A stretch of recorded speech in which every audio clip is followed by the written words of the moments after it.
La guerre d'Algérie semble être un sujet idéal pour le 7e art, tant sa représentation invite à multiplier perspectives et témoignages. Pourtant, comme on le verra dans un premier temps, sa présence dans les fictions durant les années de guerre reste extrêmement timide, et la pluralité des points de vue n'est pas encore traitée. Nous verrons dans un second temps qu'il a fallu attendre 1966, qui marque un sincère tournant dans la représentation de l'Algérie au sein du cinéma international. Les langues se retrouvent ainsi libérées, et le cinéma, dans un tiers-temps, pourra travailler à découvrir les souvenirs et les ressentis d'une guerre qui, bien que récente, est restée enfouie dans la mémoire collective. La guerre taboue est d'abord passée au silence à l'écran, à moins d'être reléguée au second plan. On commence à voir les maris et les enfants partir au front.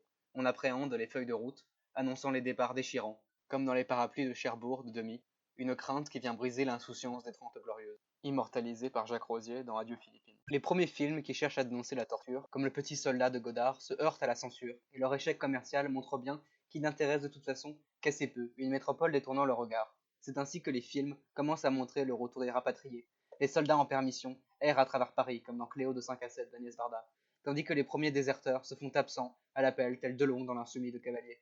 Mais les salles françaises n'osent que faire timidement sous-entendre la parenthèse de 24 mois de violence entre le départ et le retour de personnages hantés par un traumatisme sur lequel on ne met pas encore de mots et d'images. Il faut donc attendre la fin de la guerre pour qu'un cinéma principalement étranger s'affranchisse de ce franco-centrisme et nous montre la réalité de la guerre entre les labyrinthes de la Casbah et l'étendue rapetissante du désert. Si la bataille d'Alger, née d'un journaliste communiste, Ponté Corvo, et d'un chef de file du FLN, Yassef Sadi, se veut anti-impérialiste, il ne romantise pas son protagoniste, Ali Lapointe, un jeune proxénète encerclé par la brutalité qui fait son quotidien, un homme d'action jusqu'à la mort, un purgeur de la Casbah au service d'un ordre moral révolutionnaire. La bataille devient une spirale de violence endémique, où les cruautés se répondent lorsque le montage fait dialoguer torture, attentat et contre-attentat, avec fusillade à l'aveugle. La guerre n'est glorieuse pour aucun des partis, et frôle l'absurde après la mort d'Ali. La manifestation du 11 décembre n'est en effet non pas de la volonté d'un FLN démantelé par l'armée française, mais bien d'elle-même. La victoire des parachutistes contre Ali Lapointe est illusoire.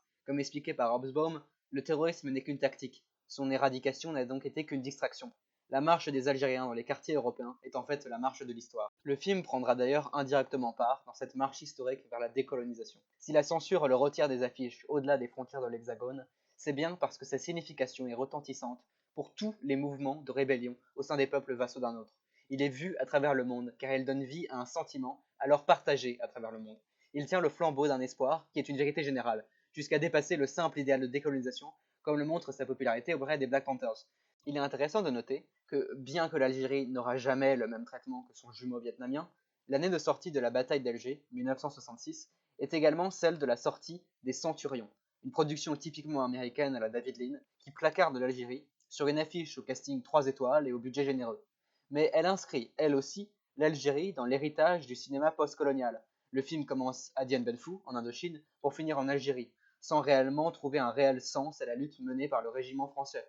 Ainsi, alors que la guerre d'Algérie est inscrite dans la marche de l'histoire en 1966, son héritage cinématographique s'inscrit dans la marge de la mémoire, une mémoire qui se libère peu à peu et fait transparaître une mosaïque de points de vue. D'abord, le retour des parachutistes jaillit à l'écran, à la manière de Muriel ou Le Temps d'un retour, qui 3 ans avant faisait ressurgir le traumatisme de la torture alors que son protagoniste, un rapatrié, est confronté après son retour en métropole à des images de guerre. Plusieurs voix se font entendre, d'abord celle des jeunes têtes brûlées et désabusées par la guerre. René Vauthier, ayant lui-même voyagé à travers l'Afrique coloniale et revenu en tout point désillusionné, entreprend par sa carrière de cinéaste une dénonciation de l'impérialisme, ce qui le conduit en Algérie en 1972 pour le film Avoir 20 ans dans les Aurès. Vu comme une apologie de la désertion, le film polémique se montre bien moins allusif quant aux mêmes violences qui avaient poussé Delon à déserter 8 ans auparavant. Le film porte à l'écran les théories d'Hannah Arendt sur la banalité du mal, les mêmes questions posées un an après dans RAS de Yves Boisset. Les hommes, pris entre les coups de feu et les ordres criés par l'état-major, se transforment peu à peu en tortionnaires, d'abord à contre-cœur, ensuite avec complaisance. Une métamorphose cinglante qui sera sans doute reprise par les Américains au lendemain du Vietnam, sous la caméra de Kubrick et Malik notamment. Après Vautier, l'Algérie saute donc au visage du public. C'est ainsi que ressortent d'autres souvenirs douloureux, comme la nostalgie des Pieds Noirs exilés à contre-cœur en 1962, dans le coup de Sirocco, un souvenir tout autant déchirant que celui des Harkis dans la trahison de Philippe Faucon, abandonné dans les séquelles des accords d'Évian.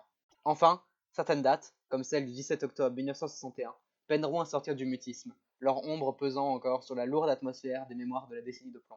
Dans Caché de Michael Haneke, le souvenir du massacre de la Seine martèle le quotidien d'un protagoniste dans le déni. Il insiste en devenant son cauchemar, en faisant peser son regard incessant.